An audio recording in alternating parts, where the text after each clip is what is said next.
Hello and welcome to coverage of Grand Prix Houston. I'm Marshall Sutcliffe in the booth with Luis Scott Vargas, and we're underway here in round 6 where we've got Pascal Maynard playing against Shaheen Soorani. Shaheen's on Esper. He often plays that, and he's got a list that he's quite happy with for this tournament. Pascal is on kind of the breakout deck here in GP Houston, and tell us a little bit about what this deck does. This is a hardened scales deck. It is, and the fact that he played a turn 1 Endless One means he has to have Avatar of the Resolute on turn 2, because turn 1 Endless One is not the most imposing play. In fact, the end is quite near. It's definitely not an Endless One, but it does enable a turn 2 4/3 reach trample.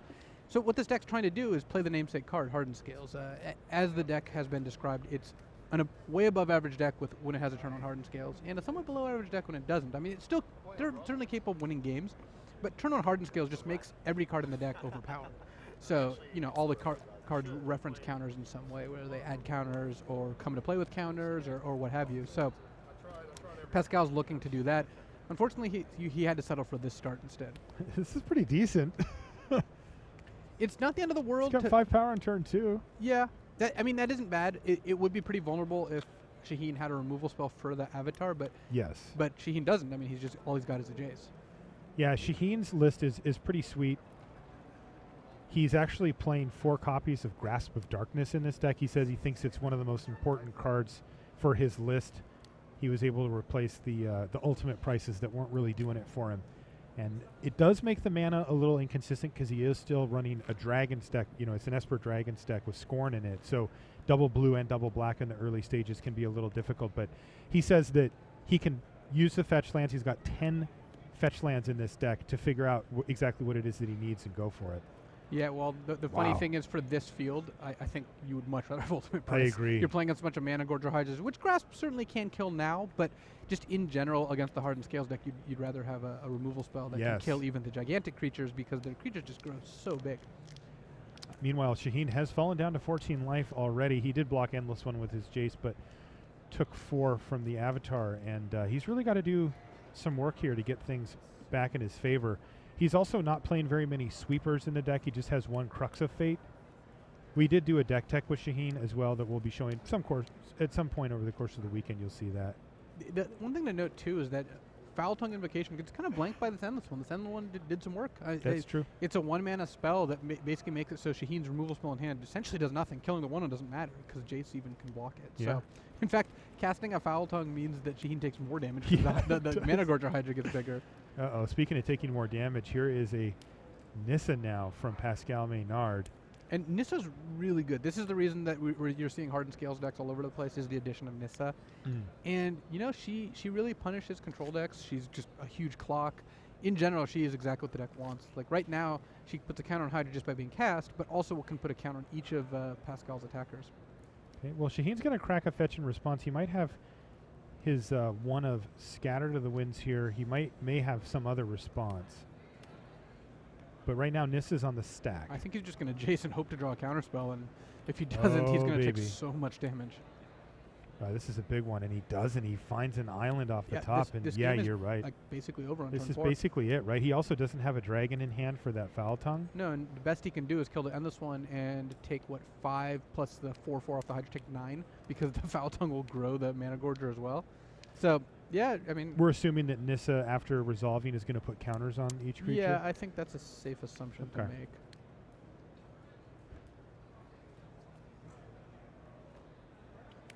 I mean, just an additional 3 damage. One reason to not do it would be that if you're worried about a sweeper, but if you're worried about a sweeper, having the plant in play doesn't matter that much. It's just whether you want the Nissa to be at 4 loyalty versus 1 loyalty. But increasing the clock by 3 points of damage here seems like it's pretty relevant. So we'll see what Pascal does in a second. Yeah, he agreed with that. So here we go. This is a good weekend for dice manufacturers, though. The Hardened Scales deck requires many of them. We have 3 different ones on the battlefield right now, too. So it's the opposite of no dice. It's actually lots of dice. And, yeah, Mana Gorger grows. Endless One doesn't. And Pascal smashes in for 9 there. So ouch. Shaheen's at 4. Yeah, Shaheen's already at 4 and facing... Wow, he found his sweeper, but it's too late here, right? Well, it's just a 5 mana spell is the Yeah. problem. Like, it would be great. if Shaheen could live for another turn. But the other thing about the Hardened Scales deck, and the reason it's so good, is that both Avatar and Mana Gorger have trample. Yes. You can't just throw chump blockers in the way of them. Shaheen is going to draw a card now, and he finds a Dragonlord Ojutai. That could make it interesting. Let's see. He can kill a creature here by flashing back the Foul Tongue and gain 4 life. Goes now? up to 8, but then the Hydra becomes a 5/5. 5. So Shaheen isn't dead here. Drawing Ojutai was pretty good. Okay. It's going to depend on what Pascal has. Because the thing is, with Mana Gorger Hydra, almost any spell, I mean, any spell makes it bigger. Almost any combination of spells does it. So, because it's going to be a 5/5 with Shaheen at 8. So Pascal would need to play like Hardened Scales into a spell or play 2 spells. Oh no, three spells, because Nissa can't actually minus again. So yeah, Shaheen's a couple life points above what Pascal can do, assuming Pascal doesn't have like a land. And like a land, a Dramoka's Command, and any other spell would do it. There are a couple ways to get there. Well, Hardened Scales into a spell. There we go. Wow, there's Hardened Scales. That was one of the ways. And here comes another Avatar, and that is going to do it. So Pascal Maynard, off of the quick start, is able to finish off Shaheen Soorani. Even though it looked like Shaheen maybe was on the verge of stabilizing there, still he would have to deal with a Nissa for the long term, even if he was able to go land Crux of Fate the next turn. Yeah, if he went land Crux of Fate, and then Pascal played a creature, and then Shaheen played land Ojutai, especially since he may have had a Jason play to be like plussing the whole time, maybe he gets there, but the drawing the Hardened Scales was perfect. That was the card Pascal was looking for. Absolutely. And you, like you said earlier, normally you'd want that on turn 1, but anything did just fine there. And a big smile from Pascal. And why not? He picks up that first game. Also something to keep in mind for Pascal, you know, he finally did get that first Pro Tour top 8 at the last PT. Yeah, I remember that actually. You did remember that, didn't you? I played him in the top 8. Yeah. That was me subtly saying that I made top 8, but then not being subtle because I then explained it. I agree. Which that is my was not favorite very little subtle. 1-2 punch maneuver. Yeah, you got to keep him off balance. But yeah, Pascal and I had a really good match in that top 8, and yeah, we actually discussed it today. We, you know, because we had both went back and rewatched it just to see it, and I think he played quite well in that match. All right, so here's Scott Lipp on the left-hand side of your screen what's he against Paul Rietzl. Well, you can take a look there, and when you see that on Falconer, Servant of the Scale, either of those cards identifies the deck, I think, fairly well. So indeed. Yes, Scott Lipp is in fact playing. And it looks like Paul Rietzl probably has collected company at the ready. Yeah, here. I'm going to go on a limb with someone with a giant pile of cards in hand and 4 lands untapped. It's just like, go. Yeah, well, he took the damage here. Yeah, that's true. Maybe he wants to respond.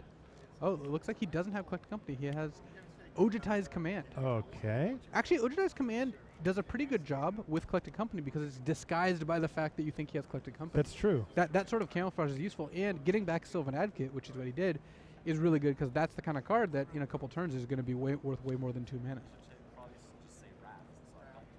Yeah, it looks like Paul Rietzl is looking to try to get into the grind section of this game here. I also saw that he's got a Den Protector in hand. Yeah, Paul's playing a Bant Company list, you know, Bound and Crisis, Collected Company, Reflector Mages, and just like very mid-rangey and just kind of full of value cards. So Okay. it's the kind of deck that, you know, a lot of people expected this weekend. Yeah. And we're seeing an influx of Hardened Scales, so if Paul can do a good job of drawing Reflector Mage, I think he's going to be in okay shape. But otherwise, I mean, that's just your best card against them. If you lack too many of those, it's really hard to block creatures with a Falconer in play, and Mana Gorger gets too big. So you really are going to lean on Reflector Mage here. Okay, he gets in with a Sylvan Advocate. And he's going to just go ahead and play a Den Protector face down before passing the turn back. We can't get a good look at his graveyard here. It's a little bit off camera. But he does have other cards in his yard that you can get back, so. And it looks like Scott has, you know, just the one card he drew for his turn. So even though he is doing a good job attacking here because they all have flying, if he can't add to the board, he is doing what? He's doing 7 a turn. That's a 2-turn clock. If Paul has a Reflector Mage, it does buy him quite a bit of time. And it looks like, a fairly stocked graveyard. Crassus, Dramoka's Command, Ojutai's Command, and Den Protector. So Paul's got some options to bring back. Is it 6 a turn? 2, 3, 4, 5. Oh yeah, 6. 6. So 3-turn clock. It does actually matter here. Yeah, that that extra counter is in fact actually very relevant. Rietzl also 1 land away from having Advocate online, and now we get a chance to look at his graveyard there. Dramoka's Command, another Den Protector, bounding crisis in that command that we saw last turn. Lumbering Falls can become a 5/5 once the Advocate's on. It's a big deal, right? Yeah, it's more relevant in the Obzon decks with Shambling Vent because of lifelink, but it still means that Paul's not that far away from having lethal. Like, yeah, what if Scott attacks with everything and then Paul animates? That's actually just exactly lethal if Paul has a lower 5, land. 9, 10, 11, yeah. So, because the Advocate goes up to a 4/5, falls 5/5. So, Scott has to now consider that. The fact that Scott has a 3-turn clock means maybe he keeps the hanger back, and can block, make it to 3/3, and then it dies into 3 counters. Yeah. Or 3 tokens. And so Paul does have a land in his graveyard as well, just in case there's any question about whether he can get that Sylvan Advocate online or not. So it looks like Ooh. my Scott's guess found something. is that Scott has a card in his hand that can do something here, not just a land. Maybe a Dramoka's Command, maybe nothing though. It's possible because Paul can get back Windswept Heath here. Yeah, if he doesn't have a land in hand already. He's getting back the Heath. This does set him up for lethal, but it would require Paul to activate. Is there anything that Paul has to think about here? He does have to think about Dromoka's Command? Yeah, I mean that would disrupt this whole operation. Other than that, I mean that's the only card that the Hardened Scales deck plays. I guess it looks like Scott might have main deck Valorous Stance in his deck as well. Okay. And if he does, then that you can use on the Advocate. Right, then that would be relevant. Paul, I think, is just going to play it safe here because his hand has Reflector's Mage and another Crassus, so I think that he's just in much better shape if he just goes for the 2-turn kill and then doesn't open himself up to command.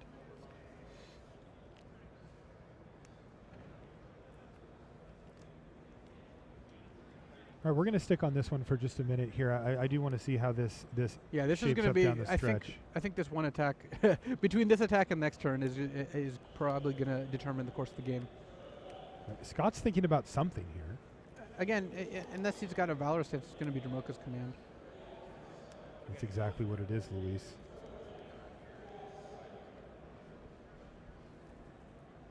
And it looks like he's going to fight the hanger back against the Den Protector and here to save himself 3 damage. Make some tokens, which he can potentially chump with. Like that was a pretty huge draw for him. And you know, him attacking with everything also I think indicated that he had almost exactly that. Yeah.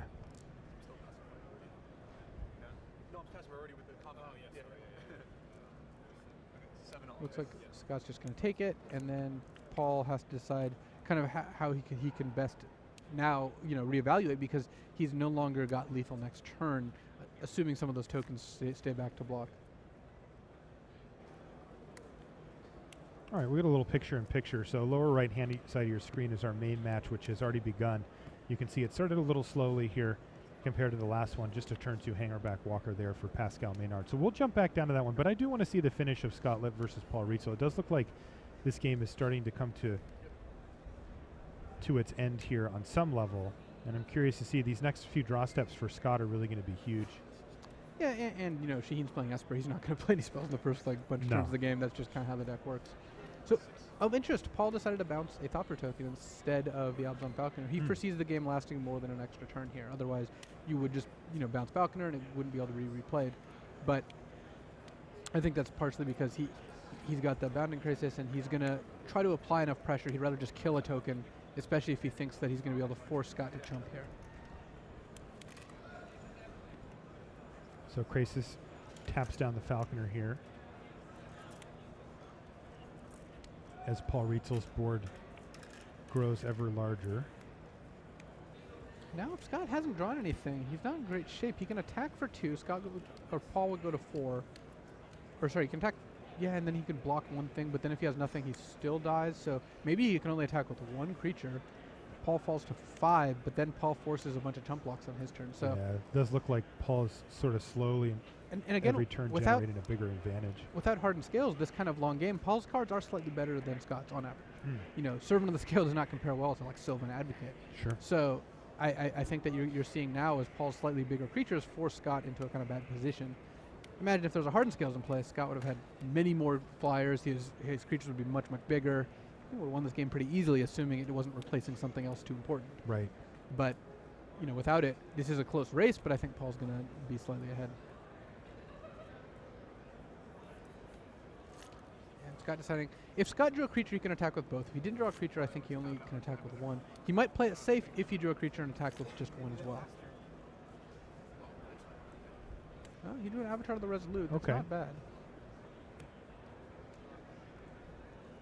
And so I think he was playing around Paul maybe just bouncing one of his creatures. Paul finds another land on the top of the library there. Yeah, and he had gotten back the Windswept Heath, remember, earlier to guarantee a land drop, and it looks like he drew another land or two. He drew 2 in a row. So we want to just go back to our main match. Yeah, then, this one does look like it's actually going to take a little while. Yeah, let's do that. So let's jump back over to our main match, and you can see it's Pascal Maynard, and that's Shaheen Soorani on the other side. And it looks like Pascal, well, he's got something going on here. Well, Pair Pascal of avatars? had a bunch of creatures in play, but Shaheen went Ojutai into Crux of Fate, which is a really good combo. Jeez. You know, I would assume, I'm going to go ahead and assume he's choosing non-dragon and destroying all non-dragons, which... wow, that might just be destroy target Pascal Maynard here. Yeah, it's tough, especially since Pascal, even though he has Dromoka's command in hand, doesn't get to fight. He can't fight the Ojutai because it's at a hexproof wall untapped, and now that it's tapped, there's of course no creatures in play. Yeah, you know, I asked Shaheen about hitting with Dragonlord Ojutai and what he thought it did to his win percentage, or his opponent's win percentage. He thought it put him into single digits most of the time with the way that he plays this deck. Just that first hit, it's just, you are so almost dead right away. Yeah, it's like, so it's now like 95-10 in Shaheen's favor. 95-10. You opened the door. I know, and I knew you were going to walk through it. Here's a Planeswalker now, Nissa for Pascal. Doesn't look super amazing here, though. He's going to make a plant token. Yeah, and you know, plant token plus Servant of the Scale, still a lot worse than Ojutai, which found Shaheen a dig last turn. Oh, yeah. Yeah, it looks like Shaheen's going to pretty handily equalize the match here and force a game 3. And Shaheen also has an Ojutai's command, which means, especially since he's in a commanding position, he's able to leave mana up and play that if he wants to stop Pascal from putting any big threat into play.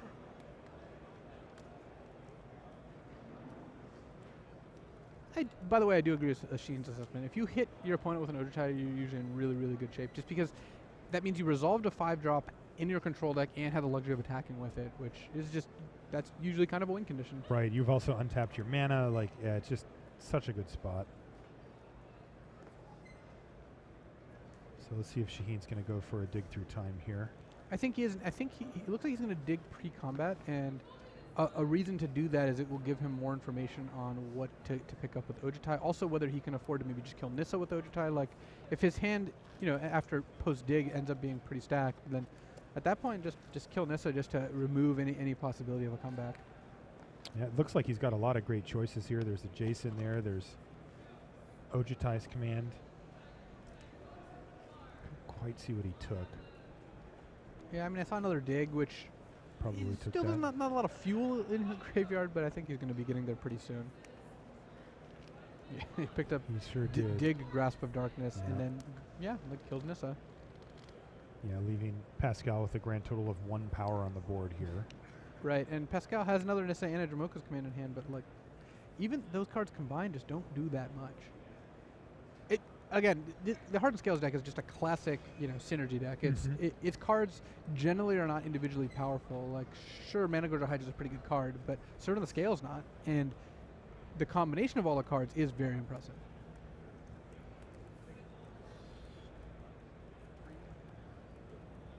So Shaheen has a Grasp and could have killed the Servant of the Scale in response, or just killed the plant token, but instead is opting to just Ojutai's command to gain 4 and draw a card. Yeah, he's just going to ignore the minor threats down there.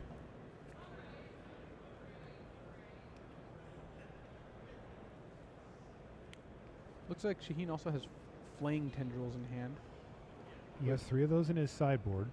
Which, is a decent sideboard card. The thing is, if there's a Hardened Scales in play, almost none of Pascal's creatures even die to it, so it's not the most effective. It can kill a 2/2 Hangerback and exile it, so it doesn't make Thopters, or it can be cast post Hangerback, like when there's 3 Thopters in play.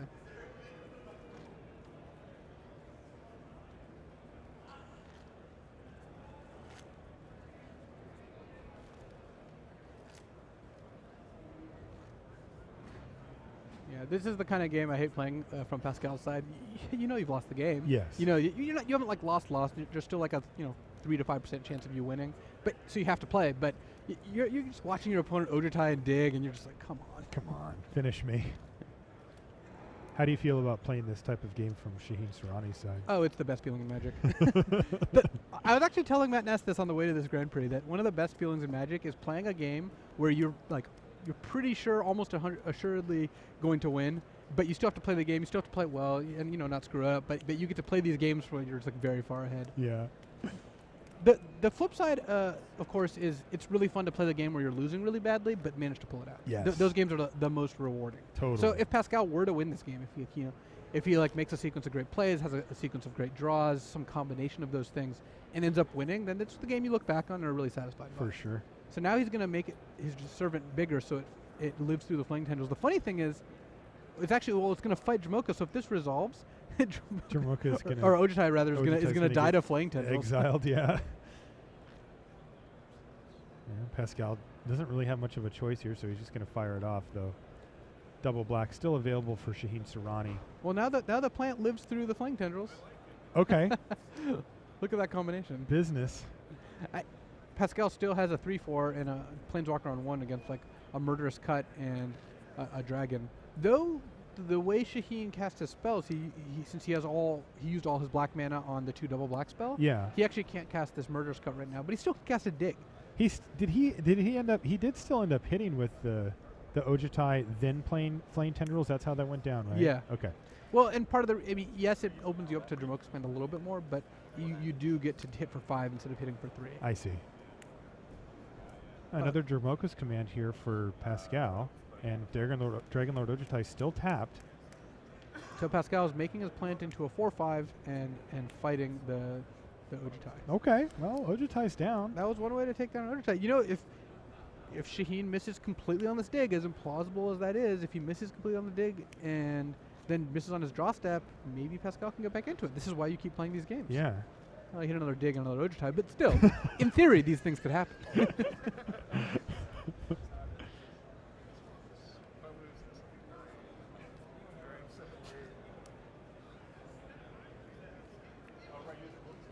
And then there's a Silumgar Scorn, which that I think will actually lock up the game. I mean, Pascal doesn't know it's there, but the fact that Pascal, even if he draws the best card in his deck, it's going to get countered. I don't think that he's getting out of this one. Well, he's fighting the good fight here, but it does look like we're going to get a game 3. Another post-boarded game here to see who can win. It's funny, I don't actually think sideboarding makes a huge impact for either deck. Wow.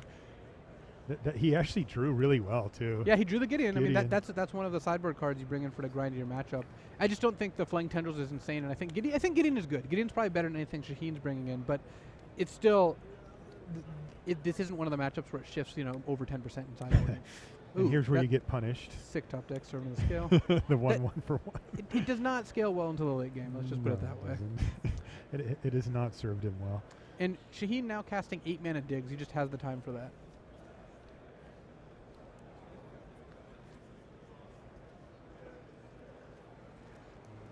And Shaheen, you can see this is when Shaheen's really sped up because he knows he's going to win this game. He knows he can't lose, but he just wants to make sure he has enough time for game 3 because, if there's 6 minutes left in going to game 3, which at this point there isn't, there's more than that, Shaheen is going to have a lot harder time winning than Pascal. And that's going to do it. All right, so we're going to get a game 3 here. And we've really got a chance to see kind of both decks go, though. Even then, Pascal Maynard, his opening game wasn't super impressive. He hasn't played a turn on Hardened Skills yet. He has so not. I would say he's due. I think that's how it works.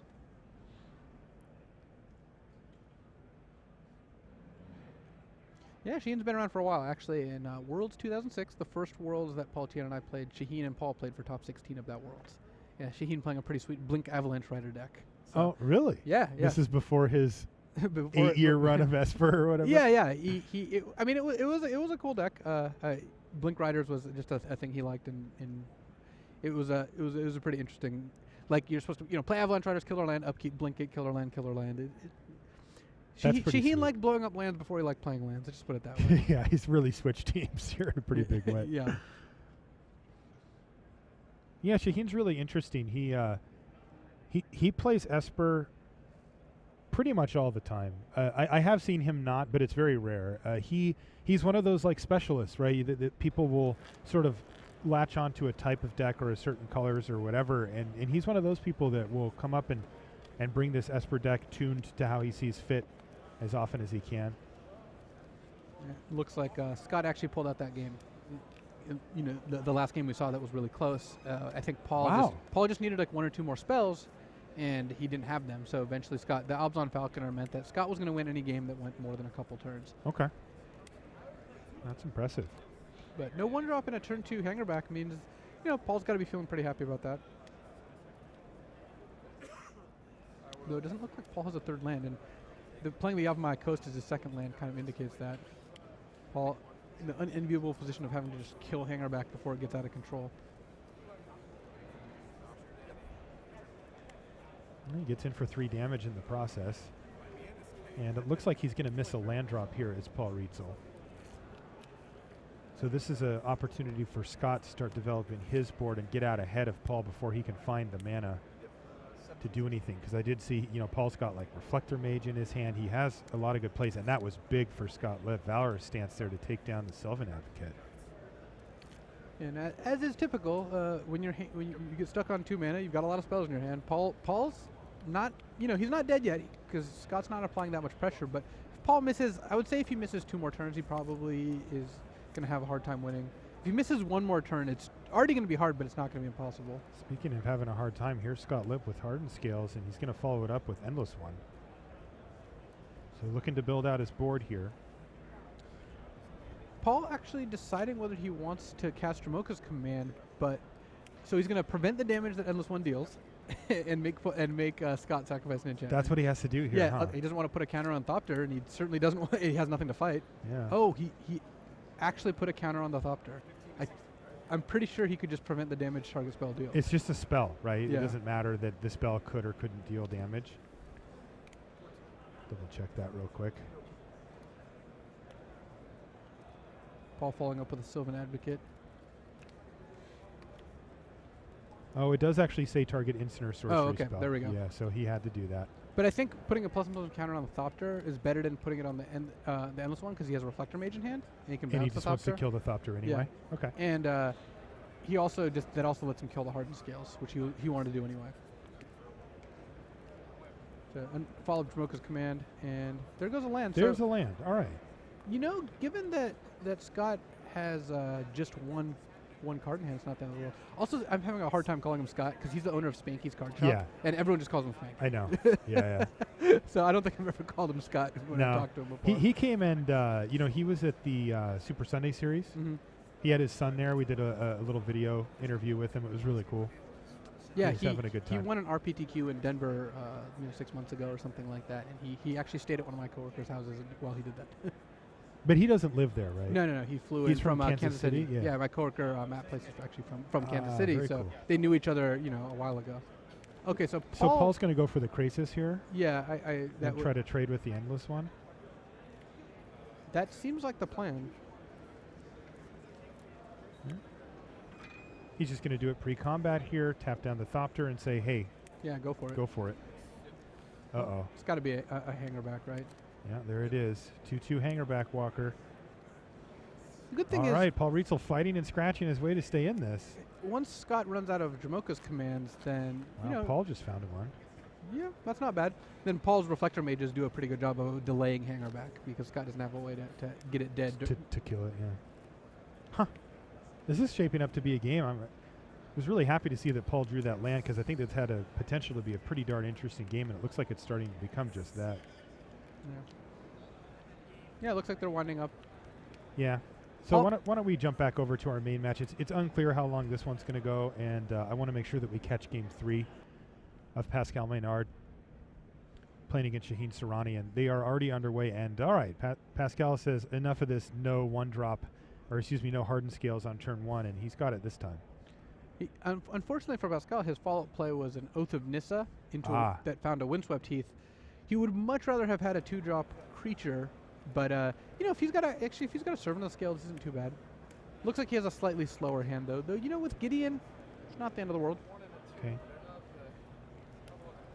Shaheen's going to go ahead and Get Sunken Hollow, which he really wants in play. His deck's got, blue, blue, black, black all over the place. Yes. So having 2 Sunken Hollows in play is critical.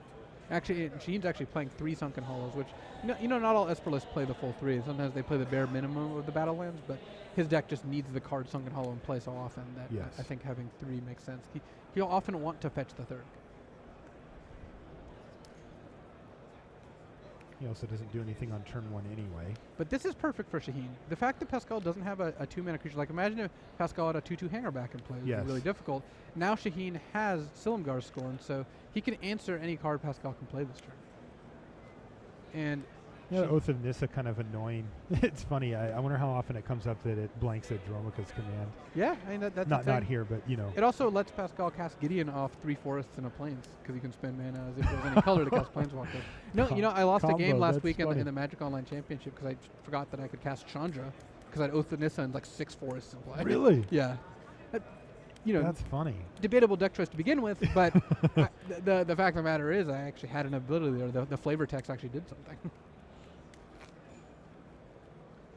So the interesting part is, what if Pascal plays a Mana Gorger Hydra? If I were Shaheen, I would be tempted to just grasp it, but I don't know if the mana works because if he gets a swamp with this polluted delta, I don't know if he can cast the Silumgar Scorns he has in his hands. Oh, sure. And actually, he has a Prairie Stream in hand, so if he gets swamp, Prairie Stream comes into play tapped, so he might have to Silumgar Scorn just so his mana works. But if he does that, then he doesn't have double black. Yeah, this is just a drawback to playing black, black, blue, blue spells in the same deck, and I think he's just going to go for Grasp.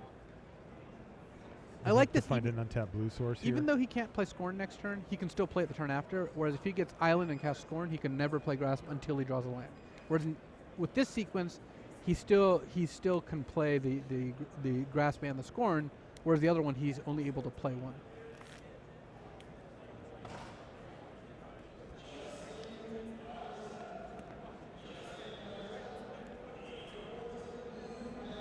Dig through time off the top for Soorani.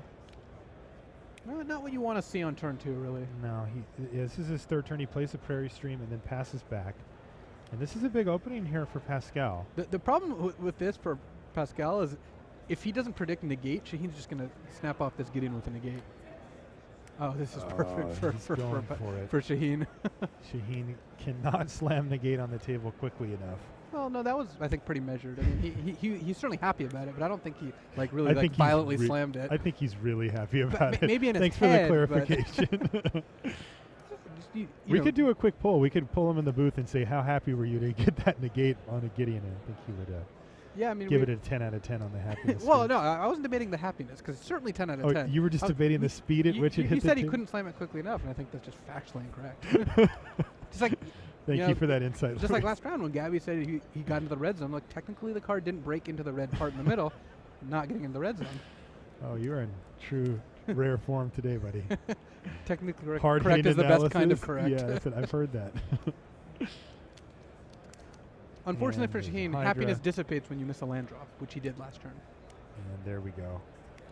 He still gets to Silumgar Scorn this Hydra and keep any threats at bay, though. Well, not any threats, I should say. Here's an endless one that's 2/2.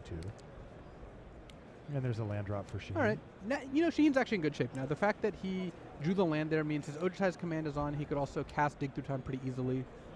So I guess he would have been able to cast Dig Through Time main phase anyway, but I like a lot more the ability to keep up Ojutai's command. And, truth be told, the endless one, while a reasonable threat, it's still just a 2/2 currently, and Shaheen's at 18. He can take some hits and use up a little bit of life total. Did I tell you about my hardened scales is Ayavugan theory when it comes to endless one? You did. Do you want to say it again? Or? Well, that's basically it. Okay. Earlier today, we were doing a feature match, and there were 2 hardened scales out. So and full on. I saw Shahar cast an endless one for 1 with 2 hardened scales in play. It was a 3/3. Ayavugan. There we go. Fact. You just need 2 of them. And it only works on endless one. You have no other draws. Yeah.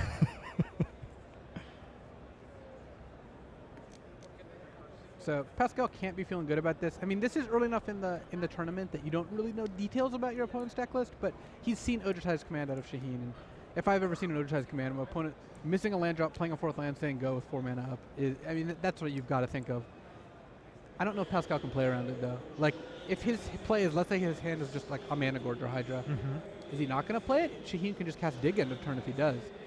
The advantage of pairing instance with instance is that you get to play all the instants. Sure. And in this instance, it's going to be very good. Yeah, you are on a real heater today. In mythic rare form. Yes. And that can lean Pascal, by the way, to playing Nissa here. It's not the most impressive Nissa. And, you know, if Pascal plays Nissa and then Shaheen just plays Dig, that's still pretty good for Shaheen, but at least you don't get Ojutize commanded.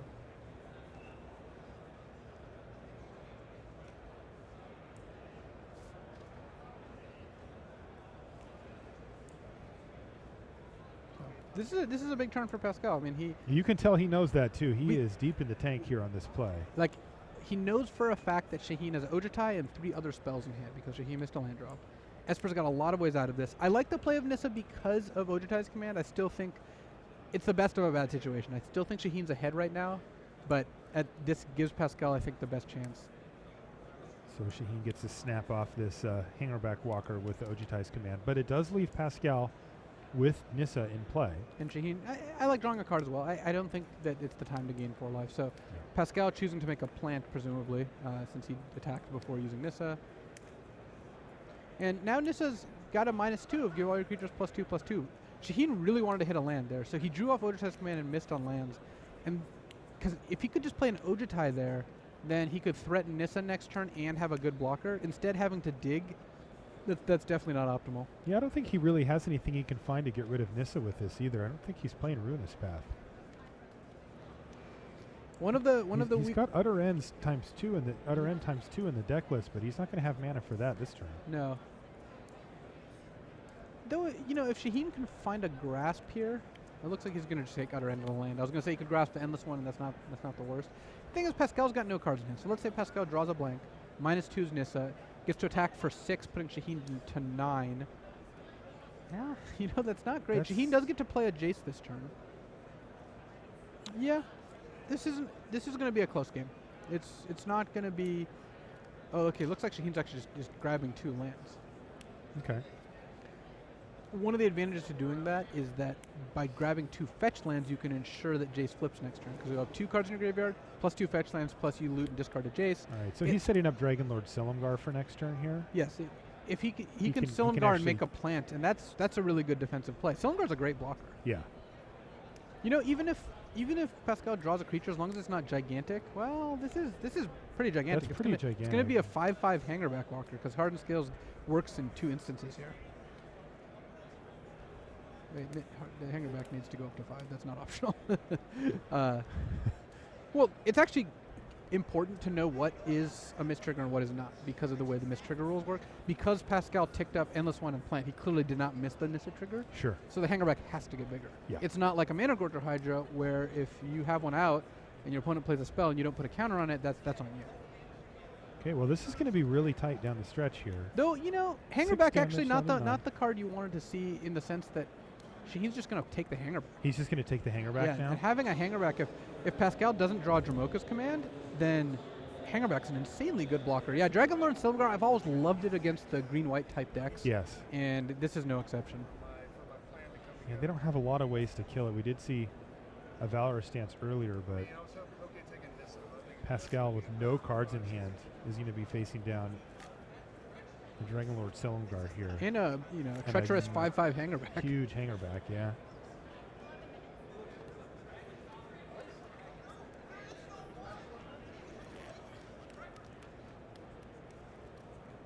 Yeah, he's got 3 Valorous stance out of the graveyard, and that looks about it as far as ways to interact profitably with something like a 3/5 Well, the other thing is Pascal just can't have all his Valor stances in his deck, I don't think. Probably not, I mean, right? he doesn't know that Shaheen has Dragonlord Silumgar, but you maybe assume they have one, maybe you don't, I don't know, but you can't leave a bunch of Valor stances in. It's just not a good card. I mean, he has them in 3 in the board, and he brought at least 1 in, right? We saw it. I think that was Scott. Oh, that was he Scott. Killed Paul's. You're right. He killed Paul's. Thank you. And advocate. I mean, I'm looking for anything for poor Pascal here because he is going to need something pretty amazing. He is now, and I love Dragonlord Silumgar. It just flips games so quickly. Yeah, this is such a huge swing in Shaheen Soorani's I mean, it's the kind of direction. card where if your opponent kills it, they always kill it with something cheaper because it costs so much mana. So it has a downside. It's not like it's the best card ever.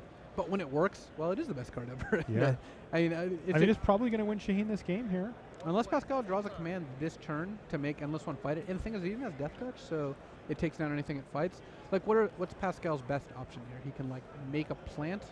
He could make his creatures bigger, but then the Hangerback, Shaheen would love to chump with Hangerback. Oh, he would love to get that thing Get 5 tokens, then there's just no way he can lose. Yeah.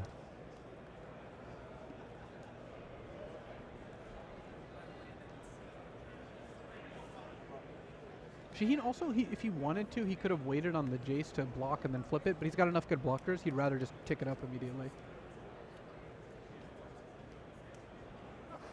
Pascal in a tough spot. This is going to be hard for him to get out of just because Dragonlord Silumgar has such a swing effect, and now he's wishing he didn't draw Hangerback Walker last turn. Yeah, absolutely. Even then, though, it wouldn't have been good for him. He still would lose his Nissa. It's just a really tough spot here for Pascal Maynard. Yeah, I think the flip side of seeing everyone play these Hardened Scales decks is if someone has a deck that is good against Hardened Scales, they have the potential to just play against 3 in a row and do really well in the tournament. Play against 3 in a row?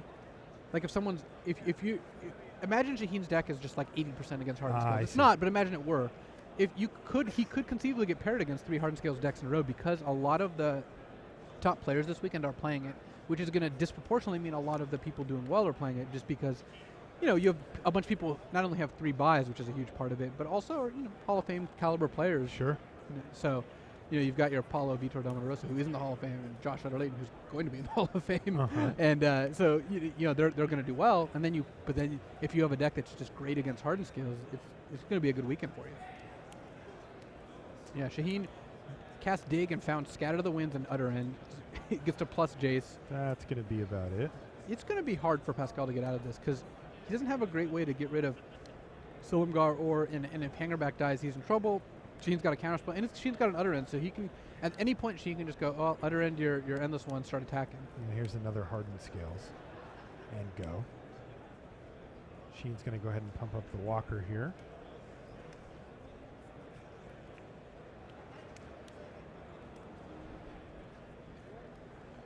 Do you think we're going to see a Jace Ultimate this game? I doubt it. Yeah, I don't think so either. It would be kind of exciting. That would be kind of sweet. We saw David Ochoa get Jace up to 10. Oh. And in no way, shape, or form come close to an Ultimate.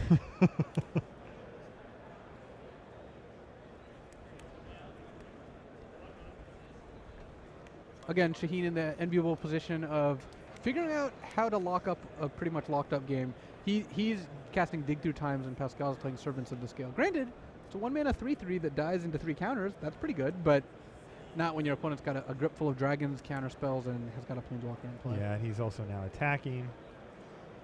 And in just a few short turns, this one's going to be in the books for Shaheen Soorani. Pascal just doesn't have the ability to get back. Well, the Hardened Scales deck is super explosive. It can make some unfair plays in the first couple turns of the game. It can make 20/20 Mana Gorger Hydras. These things are awesome. It can make 6/6 Hangerbacks without much trouble. But it's also very linear. It doesn't have a great way to deal with something like a Dragonlord Silumgar, or it doesn't have a ton of really good late game power. Though Evolutionary Leap, the card Pascal just played, does push you in that direction. It lets Pascal sacrifice a creature and reveal cards to reveals a creature and put it in his hand. And it's a Mondo combo with Hangerback Walker. Interesting. It looks like, yeah, it sure is. It looks like Soorani's maybe going to awaken a land here. I don't think I've ever seen anybody awaken a land that's scattered with Scatter. Yeah. Basically, if the Awaken on Scatter to the Winds was almost any other bonus, you would probably just take it. But in this case, it's going to work. Yeah. It's going to happen. There it is. I'm actually even surprised he didn't play Void Shatter instead. The new Exile counterspell for 3. I was wondering about that, too. Do you think he didn't play it because it's colorless, and when he searched for Esper cards, it didn't come up? Oh, that's great. I suspect that's not the reason why. That's probably not, but it is non-zero. Shaheen just taking a Grasp. He could have taken Crux. And imagine Shaheen casting Crux here, getting 7 Hangerback tokens and killing all of Pascal's creatures. That actually would have been pretty great, too.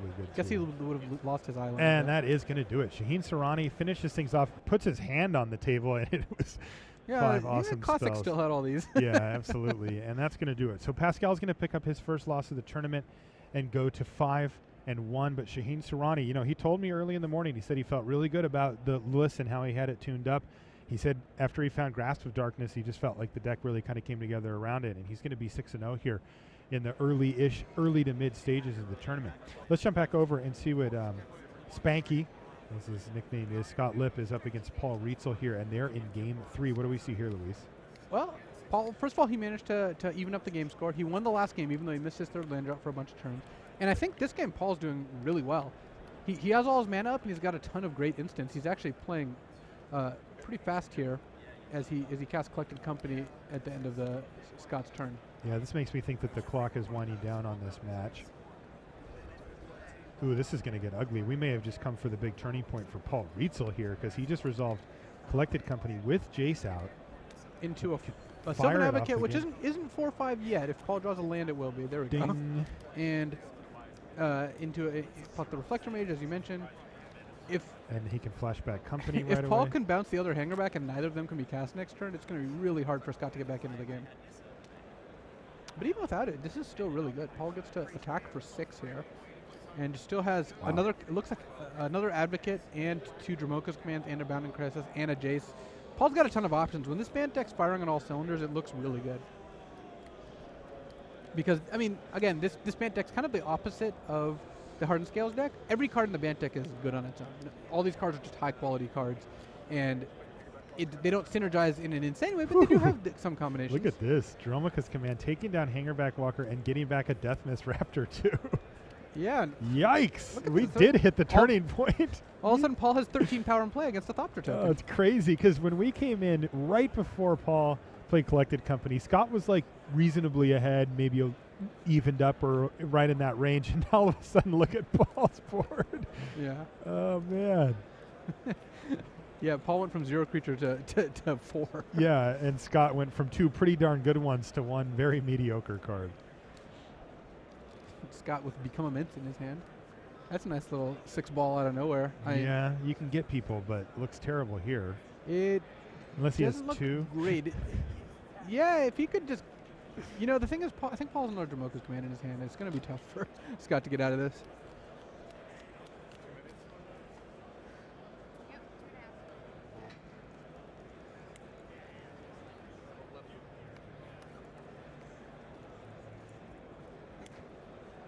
Rietzl falls to 11.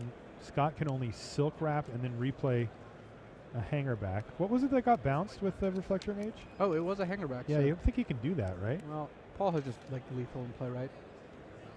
Okay. All right. And I a guess it's Bounding game, but Crisis. All that actually wasn't. Yeah. You know, Reflector Mage has some memory issues, right? There's no indicator on the board or whatever that It's you true. couldn't replay the creature. That is true. Oh no, it was end of turn. No, It was good. end of Yeah, turn was end of because turn. it was a Collected Company. Yeah. Right. It Okay. was Collected Company end of turn, which lasts until Paul's turn, which he immediately untapped. Which he untapped and it went away. In any case, Hall of Famer Paul Rietzl picks up the victory, and he is now 6-0. He usually is. And that's going to do it here for round 6 from Houston.